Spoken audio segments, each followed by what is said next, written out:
Dear son, a call has arisen, and you must answer. As the heir of Iku kingdom has sent an invitation for a call for a prince to stand beside her as the future king.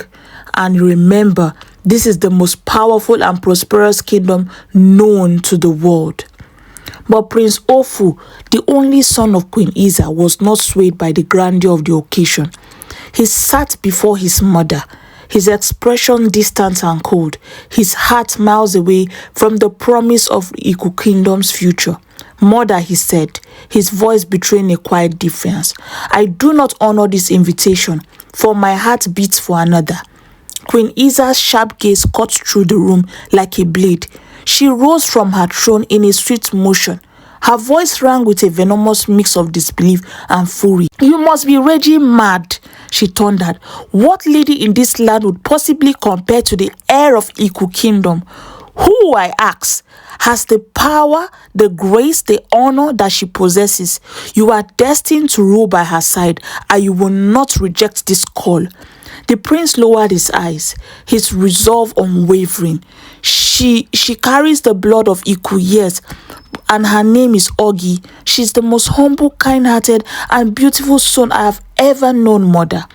A look of disgust crossed Queen Isa's face as she walked towards her son, her voice dropping to a low, almost dangerous whisper. You are misled by her color, Ofu.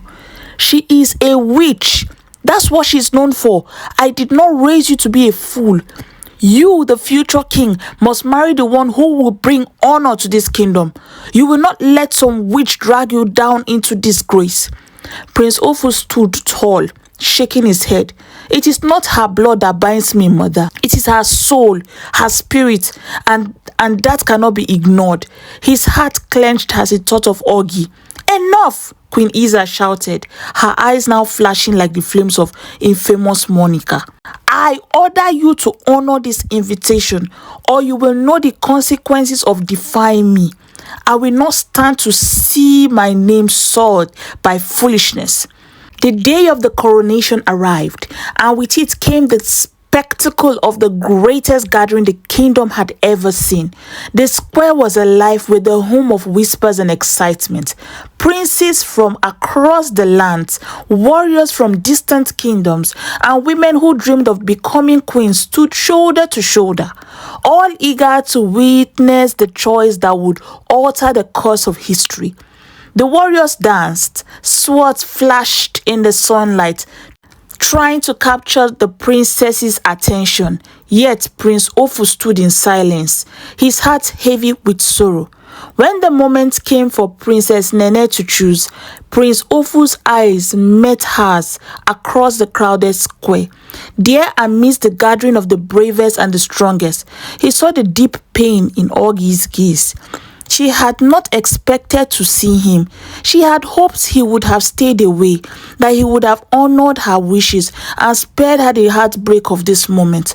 But now, the choice that seemed impossible loomed before them both. Princess Nene stepped forward, her regal presence commanding the silence of the crowd. The air grew thick with anticipation as her eyes scanned the men before her. But it was Ofu she sought. I have chosen you, Prince Ofu. I choose you, she said, her voice a mixture of determination. You are to be my betrothed, and together we will rule the kingdom. Prince Ofu's heart wrenched at the sight of Ogi, at the pain in her eyes. This was the moment that he had feared the most, the moment that would change everything. I am greatly honored, he began, his voice steady though it trembled beneath the weight of his words. But I do not accept. A stunned silence spread across the square like wildfire. The people gasped, eyes wide with shock. Even the other princes who had hoped for the same honor stood frozen in disbelief.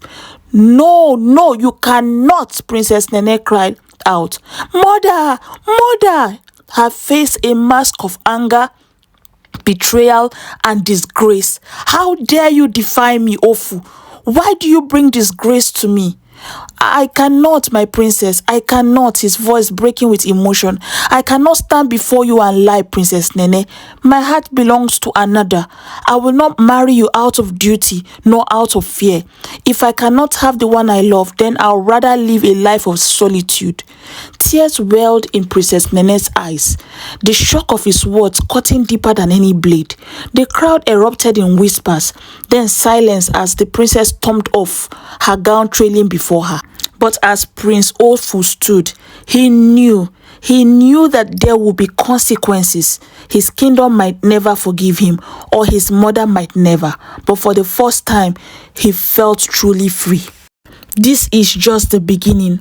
I will deal with Ogi, Princess Nene muttered in the midst of all the chaos.